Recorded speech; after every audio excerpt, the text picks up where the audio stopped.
పోలీసులకు కొన్ని కేసులు అంతు చిక్కవు. అసలు మరికొన్ని చోట్ల హత్య జరిగిన విషయం కూడా తెలియడానికి ఛాన్సే ఉండదు. మరీ ముఖ్యంగా దూర ప్రాంతాల నుంచి వేరే రాష్ట్రాల్లో సెటిల్ అయిన వాళ్లు నేరాలు చేస్తే బయట ప్రపంచానికి తెలియడం చాలా కష్టం. ఇలాంటి కేసును పోలీసులు 10 ఏళ్ల తర్వాత ఛేదించారు. అసలు అంత సమయం ఎందుకు పట్టింది? ఆ హత్య వెనుకున్న కారణం ఏంటో తెలిస్తే మనం షాక్ అవుతాం. మోస్ట్ సస్పెన్స్ థ్రిల్లర్ కథను మనం స్ట్రైట్ గా చూద్దాం. అను టిబెటియన్ అనే యువతి పెంబర్ సింగ్ అనే యువకుడిని పెళ్లి చేసుకుంది. వీరి స్వస్థలం గుజరాత్ లోని వడోదర. అయితే అను అత్త కేసరీబాయ్ పూణేలో వ్యాపారం చేసేది. భర్త లేకున్నా అక్కడే సెటిల్ అయింది. ఒక్క కొడుకు పెంబర్ సింగ్ కు అనుతో బంధువుల మధ్య గ్రాండ్ గా పెళ్లి చేసింది. కొడుకు మ్యారేజ్ కాగానే కోడలతో సహా పూణేకి తీసుకెళ్లిపోయింది. అక్కడకు వెళ్లిన తర్వాత అనుకి మతి పోయింది.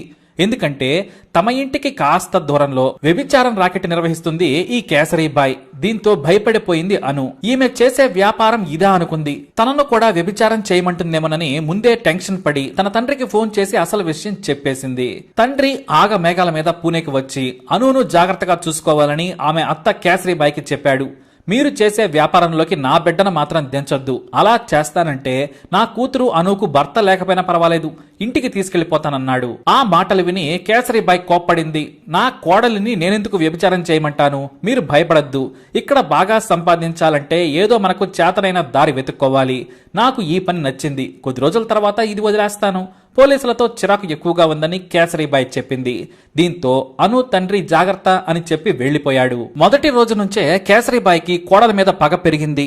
తన పరువు తీసిందని గుట్టుగా చేసుకునే వ్యాపారాన్ని తన తల్లి వైపు వాళ్లకు తెలిసేలా చేసిందని అను మీద కోప్పడింది. అలా కొద్ది రోజులు గడిచిన తర్వాత కోడలకు అత్తకు అస్సలు పడేది కాదు. దీంతో భర్తకు సర్ది చెప్పి వడోదరలోని తమ ఇంటికి మకాం మార్చారు. అక్కడే పెంబర్ సింగ్ చిన్న పని చేసుకుంటూ కాలం గడిపేవాడు. అత్త సంపాదించిన ఇంట్లో అద్దె వసూలు చేసుకుంటూ అను జీవితాన్ని ముందుకు తీసుకెళ్లింది. ఇక వారికి 2 ఆడపిల్లలు పుట్టారు. దాదాపు 15 ఏళ్ల తర్వాత పూణేలో తన వ్యాపారం వదిలేసి ఆస్తులు అమ్ముకొని కేసరీబాయ్ కోడల దగ్గరకు వచ్చింది. కొడుకు కోడలు 2 మనవళ్లను చూసుకుంటూ ఉండేది. ఇంతలో కూతుళ్లు పెళ్లిడుకు వచ్చిన సమయంలో అను భర్త పెంబర్ సింగ్ మద్యానికి బానిసయ్యాడు. ఇంట్లో గొడవలయ్యేవి. ఆమె అత్త సైతం కొడుకుకు వత్తాసు పలికేది. అలా ప్రతిరోజు ఇంట్లో ఏదో ఒక సమస్య ఉండేది. అయితే పెంబర్ సింగ్ హఠాత్తుగా ఒక మహిళతో అక్రమ సంబంధం పెట్టుకుని ఆమెతో లేచిపోయాడు. ఆ మహిళ భర్త బంధువులు ఇంటి మీదకు వచ్చి దాడి చేశారు. పెళ్లై ఏడాది కాకముందే తన కూతురు వయసున్న యువతిని లేపుకొని పోవడంతో అనుకు తల తీసేసినట్టయింది. అక్కడ కొడుకు లేచిపోయిన తర్వాత అత్త పెత్తనం ఎక్కువైంది. దీంతో తనకు పూణేలో ఉన్న పాత పరిచయాలతో అత్తను వదిలేసి మళ్లీ వడోదర నుంచి మకాం మార్చింది అను. పైగా అప్పటికే గోద్రా అల్లర్లతో సిటీ అంతా ప్రతిరోజు టెన్షన్ గా ఉందని భయపడింది. ఏదైనా వ్యాపారం చేయాలన్నా ఒంటరి మహిళగా అనుకు ధైర్యం చాలలేదు. 2 కూతుళ్లను తీసుకుని వచ్చి పూణేలో ఉండాలనుకుంది. కానీ తన దగ్గర డబ్బులున్నాయని, నువ్వు ఒంటరిగా బ్రతకాల్సిన అవసరం లేదు, మళ్లీ రమ్మని కోడలిని బ్రతిమలాడింది కేసరీబాయ్. కావాల్సినంత ఆస్తి ఉంది, ఎందుకు ఆడపిల్లలతో కష్టపడతావని చెప్పి పూణే నుంచి మళ్లీ వడోదరకు పిలిపించింది. అను కూడా నిజమే కదా, మా అత్త దగ్గర ఉన్న లక్షల సొమ్మును ఎవరైనా బంధువులు తీసుకుంటారని మళ్లీ వచ్చింది. ఏదో ఖర్చుల కోసం ఒక బట్టల షాప్ లో పనిచేస్తూ 2 కూతుళ్లను చదివిస్తోంది. పిల్లలు ఇంటర్మీడియట్ చదువుతున్నారు. ఆ సమయంలోనే తాను పనిచేసే షాపు దగ్గర ఫాస్ట్ ఫుడ్ సెంటర్ నడుపుతున్న దినేష్ శర్మ అనే పెళ్లి కాని యువకుడితో అనుకి పరిచయం ఏర్పడింది. అది కాస్త అక్రమ సంబంధానికి దారితీసింది. ఈ దినేష్ శర్మ ఈ అను కోసం పెళ్లి కూడా వాయిదా వేసుకున్నాడు. అను కంటే 10 ఏళ్ల చిన్నవాడైనా దినేష్ ఆమెతోనే ఎంజాయ్ చేసేవాడు. ఫాస్ట్ ఫుడ్ సెంటర్ మీద బాగానే సంపాదించేవాడు. ఆ షాప్లో పనిచేస్తూ ఈ బంధాన్ని కొనసాగిస్తే బాగోదని ఉద్యోగం మానేసింది. తాను భర్త లేని మహిళ కావడంతో ఒక పురుషుడి తోడు కోరుకుంది అను. కానీ తన కూతుళ్ల జీవితాల మీద ఎలాంటి చెడు ప్రభావం పడకుండా జాగ్రత్త పడేది. వారికి చదువు తప్ప మరో లోకం తెలియకుండా పెంచేది. అందుకోసం ప్రతిరోజు పని కోసమని ఉదయం ఇంట్లో నుంచి బయటకు వచ్చి దినేష్ శర్మ గదికి వెళ్లేది. అక్కడికి తాను ఇంటి దగ్గర నుంచే భోజనాన్ని తీసుకుని వెళ్లేది. అతని సంపాదన కూడా తానే తీసుకుని 2 ఎంజాయ్ చేసేవారు. దాదాపుగా 3 ఏళ్లు దినేష్ తో ఎంజాయ్ చేస్తూనే కొంత డబ్బుని వెనకేసుకుంది అను.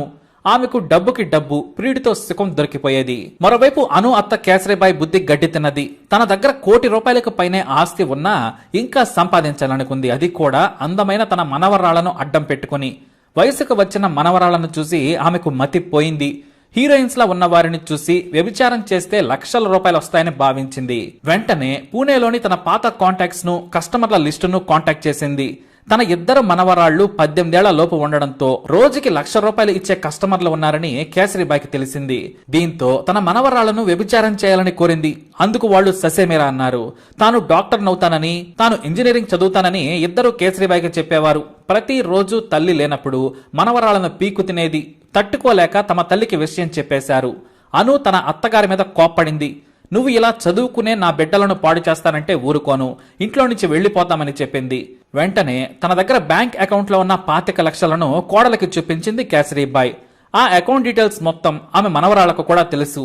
ఆన్లైన్ యాప్ వేసి ట్రాన్సాక్షన్స్ చేసేవారు. డెబిట్ కార్డ్ కూడా వాళ్లే తీసుకుని డబ్బులు తెచ్చేవారు. అంతేకాదు, వడోదరలోని ఇల్లుతో పాటు ఇతర ఆస్తి పత్రాలను కూడా చూపించింది కేసరీబాయ్.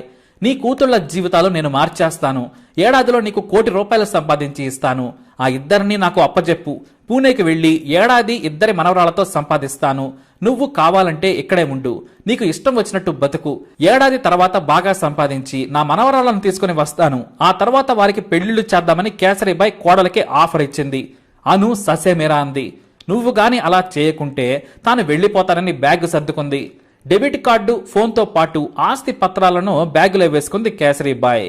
పూణేలోనే నా చెల్లెలు పిల్లలున్నారు, వాళ్లకే ఆస్తి ఇచ్చి ఉంటాను, కావాలంటే ఈ ఒక్క ఇల్లు నువ్వే ఉంచుకోమని బెదిరించింది. దీంతో అను కాస్తంత ఆలోచించింది. నాకు సమయం కావాలని చెప్పింది. ఆలోచించుకుంటాను, తొందరపడకని అత్తకు చెప్పి సర్దుకుంది. తన ప్రియుడు దినేష్ శర్మకు ఈ విషయం చెప్పుకుని బాధపడింది అను. అత్త ఆస్తి రావాలన్నా, మొత్తం డబ్బు పెత్తనం చిక్కాలన్నా కేసరీబాయిని చంపటమే మార్గం అనుకుంది. హత్య చేయడానికి సహకరించాలని కోరింది. కేసరీబాయ్ హత్యకు సహకరించాలని దినేష్ శర్మను కోరగా తాను చేయనన్నాడు. ఎలాగైనా పోలీసులు పట్టుకుంటారు, తనను వదిలేయమని చెప్పాడు. అయితే తన స్నేహితుడు శర్మ సాయం తీసుకోమని అతనిని పరిచయం చేశాడు. దినేష్ శర్మ కింద పనిచేసే శర్మ తాను సాయం చేస్తాను కానీ 2 లక్షలు కావాలన్నాడు. నేను 1,00,000 తీసుకుంటాను, మరో ముగ్గురికి మరో 1,00,000 ఇస్తానన్నాడు. సరేనని తన అత్త అకౌంట్లో నుంచి కూతుళ్ల ద్వారా డబ్బును డ్రా చేసి శర్మకు ఇచ్చింది. 2009 జూన్ 5న తన అత్త ఇంట్లో నిద్రపోతూ ఉండగా శర్మ అతని స్నేహితులు కేసరీబాయిని ఊరేసి చంపారు. ఆ తర్వాత ఒక వాహనంలో రాత్రిపూట మృతదేహాన్ని వగోడియా ప్రాంతానికి తీసుకెళ్లి నిప్పంటించి అక్కడి నుంచి పారిపోయారు. అయితే ఆ రోజు మృతదేహం కాలుతూ ఉండగానే బోరున వర్షం పడింది. దీంతో కేసరీబాయ్ మృతదేహం పూర్తిగా కాలలేదు, కానీ మొహం మాత్రం గుర్తుపట్టకుండా మారిపోయింది. పెట్రోల్ కావడంతో పై చర్మం మొత్తం కాలిపోయింది. దానిని మరునాడు పోలీసులు గుర్తించిన చిన్న క్లూ కూడా ఎవరికీ దొరకలేదు. దగ్గరి బంధువులు, కాలనీ వాసులు ఎవరైనా కేసరీబాయ్ గురించి అడిగితే పూణే వెళ్లిందని చెప్పేది అను. ఇంతలో అనుకు తనకు సాయం చేసిన దినేష్ శర్మ కింద పనిచేసే యువకుడు శర్మతో అక్రమ సంబంధం ఏర్పడింది. అతను కూడా 24 ఏళ్ల యువకుడే, కానీ ఇతని కోసం దినేష్ ను వదిలేసింది. దీంతో అతను రగిలిపోయాడు. అలా చూస్తూ ఉండగానే 10 ఏళ్లు గడిచిపోయాయి. తన ఇద్దరు కూతుళ్లకు పెళ్లిళ్లు చేసి హాయిగా గడుపుతోంది. మరోవైపు శర్మ మరో యువతిని పెళ్లి చేసుకున్న అను కోసం ఆమె ఇంటికి వచ్చేవాడు. దాదాపుగా 10 ఏళ్ల తర్వాత శర్మ తనకంటే రిచ్ గా బ్రతకడం చూసి అనుకి అతన్ని పరిచయం చేసిన దినేష్ శర్మ రగిలిపోయాడు.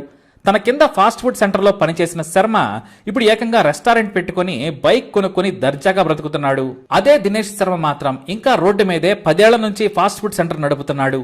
అతనికి డబ్బులు ఎక్కడి నుంచి వస్తున్నాయని ఆరా తీశాడు దినేష్ శర్మ. తనకు అత్తగారి నుంచి కట్నం వచ్చిందని దినేష్ శర్మకు చెప్పినా అతను నమ్మలేదు. అయితే శర్మ వ్యాపారానికి పెట్టుబడి పెట్టింది అను అని తెలుసుకున్నాడు. దీంతో పగతో ఇంకా రగిలిపోయాడు దినేష్ శర్మ.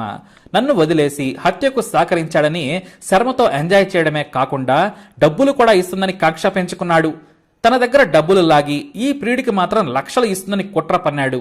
అంతే, చిన్న జిమిక్ చేసేశాడు. వడోదర పోలీసులకు ఫోన్ చేసి 10 ఏళ్ల క్రితం వగోడియా దగ్గర దొరికిన మృతదేహం కేసరీబాయిదని చెప్పాడు దినేష్ శర్మ.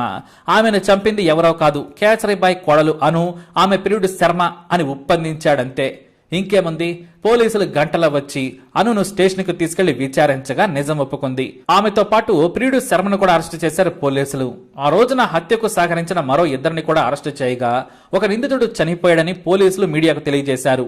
ఎవరైతే కేసరీబాయిని చంపేందుకు నాటి ప్రియుడు దినేష్ శర్మ తన కింద పనిచేసే శర్మను అనుకు పరిచయం చేశాడో, ఇప్పుడు అదే దినేష్ శర్మ ఈర్ష్యతో అనును శర్మను పోలీసులకు పట్టించడం విశేషం. చిత్ర విచిత్రమైన మర్డర్ స్టోరీ ఇది. మరి ఈ స్టోరీపై మీ అభిప్రాయాన్ని కమెంట్ ద్వారా తెలియజేయండి. అలాగే ఇలాంటి ఇన్ఫర్మేషన్స్ కోసం ఈ వీడియోని లైక్ చేయండి, షేర్ చేయండి, మా ఛానల్ని సబ్స్క్రైబ్ చేసుకోండి.